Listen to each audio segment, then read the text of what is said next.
Brought to you by the EveryDollar app. Start budgeting for free today. Today's question comes from Renee in New York. Why do you encourage kids to move out of their parents' home so young? Isn't it better for them to work, live at home, and save their money so they can buy a place to live when they move? Why move out to pay a landlord for a place to live? How will they ever achieve the American dream of home ownership? If kids are working hard and saving, what's the advantage of moving out? There are other ways to achieve a sense of dignity and independence than throwing money away at rent every month. Oh, boy. Well, Renee, are you sure your name's not Karen? Because that sounds a little woke to me. I mean, this is why we have so many snowflakes, because of this woman has raised snowflakes. That's my part of the answer. I think that's Ken, it. What do you think, This is Ken? okay. What do you think? All right. So, okay. Okay, so it's not a math, at that point, it's not a math issue. Because there's something about, and she says there's other ways to have dignity and independence, maybe to a degree. But there's also something about being a full What, they clean their room? They're cleaning their room. You know, when our maid service came in, they commented about our oldest son, Jimmy, about his toilet was spotless.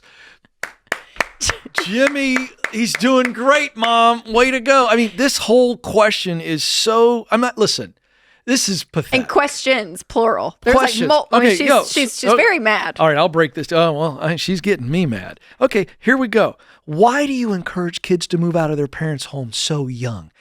At any point on the show, has any one of us ever recommended that some kid move out in their teens? The answer to that is no. Pull the archives. We're talking about people that are out of college and are old enough and we do to live on their own, and they have a job. And we say for a season. And some they don't have a job, they need to move out. And for a season, it's okay. We're not like hardcore about it. We are not. But there is a point that people that live with their parents for a endless amount of time to quote unquote just save money, you lose the life lessons. You lose life. You lose and the dating thing too, Ken. I always go back to that. Could you imagine 26-year-old guy? And you're like, okay, where should we go after dinner? You want to go see a movie? Well, you gotta go to my parents' house. There was a movie about this with Matthew McConaughey and Sarah Jessica Parker. One of my all-time favorite rom-coms, incidentally. Matthew McConaughey, what a gem.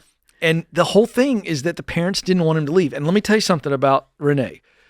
Renee doesn't want her kids to leave, and so it's all in here. Let me go with this one. This was my favorite one here. Why move out only to pay a landlord for a place to live? Because that's what every other freaking American does until they can afford a home, and it's called personal responsibility. But no, there are other ways to achieve a sense of dignity and independence. I mean, this has got a little bit of like Ben Franklin to it. Like she's really penning this away, and then throwing your money away on rent every month. And I'm going to let you, because you're so much nicer than me. Why do we think that renting is not throwing money away? Yeah. Well, I know. I want you to say more. Yeah, you're buying time. You don't own, so you're not like responsible for every expense, and home ownership is expensive. So rent for a little bit. Yeah, there's no dignity or independence if you can afford to move out and you got a job. And just come on, I'm so tired of all of this. For a short period of time, I'm okay with it, right? Like if you graduate college, you need 6 months at home to figure out a place to live. And like I get that. Like that is fine. It's not, we're not that legalistic about it. Yeah. But this endless amount to just save money, and I'm going to go live at my parents till I'm 26, 27. And by the way, Renee says it, she goes, until they have enough for a down payment. Well, okay, let's run the numbers on that. That's not a 2-year play. No. If you look at housing. So that's why some of you who are hearing me and you're now offended by me, one, I don't care. And two, I'm actually basing it on real numbers. Based on this woman's question, you do not have a 1 year or a year and a half or 2-year scenario. This is going to be years in the making with them living in the nest. And this is the real issue. A lot of parents don't want their kids to leave. Yeah. Because they don't. Now I'm really going to. I can't wait. You know why? Codependence? What? It's a form of codependence, but they do not like the life that they will have when the kids are gone. They're holding on for their own sake. They are worried about what life is like with their spouse when the kiddos are gone. They have. I'm just telling you, that's what it is. And those little moms, which I'm a mom of a little boy, I get it. You want Isn't that Charles funny? living with you when he's 24? Well, not for his sake, but I do help him a lot more than I help my girls at this age. Why is that? I don't know. He's just so sweet. Your It's girls terrible. are darling, but why do you Prince Charles? I don't know. It's a mother-son thing. I don't know. But I will go above and beyond for him more so than the girls. Right. But bottom line is we don't kick people out. It's not our decision. We're just hosting a show that you listen to. You do what you want, but we don't tell people to kick their kids out. And I think one of the top 3 for me, besides it's the romantic relationships. I'm not gonna lie. That it's one of the. I think it's a very unattractive thing. What do you mean? If I was single and dating. Oh yeah. You know what I'm saying? And the dude's living with his parents. Yeah, and vice versa. I don't know. You might as well have a giant sweatshirt that says "loser" on it. Which, by the way, based on the last call, I want to circle back to this. Because there are people that are watching and listening. I'm going to be serious for a moment, okay? There are people that are watching and listening to us, and we blown away that you let us into your ears and give you advice.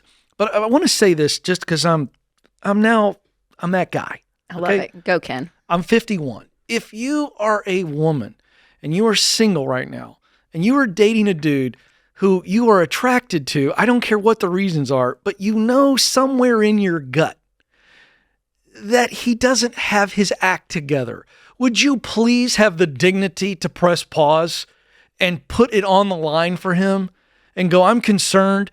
Because if you follow your heart and don't listen to your gut and you marry a loser or you have a baby with a loser because you're not responsible enough to protect that romantic moment, you are going to pay big time financial and emotional consequences. So we just don't say it enough. I just want to go, listen, ladies, listen to your heart. Get some guys to your gut, and get some people in your life who'll go, he's a really attractive, charismatic loser. But it's the last word that's the operating word. Rachel, you know what I'm saying? Yeah. Like, I'm not angry. I'm not ready. But I mean, yeah. Please, these romantic decisions lead to massive relationship and financial decisions. Yes. Please. Like 100%. Don't hop in the sack with a loser. There's just a great life rule. That's all he wanted to say. Is it not a good rule to live by? Yeah. By the way, it goes for guys too. I'm probably very old school in that scenario. Guys, so don't hop in a sack with a woman that's crazy. Because then you create crazy. And then you're stuck with it. I mean, it's like this show's about winning with money. Here's one of the rules. Don't procreate with crazy. Don't live with somebody who's a loser.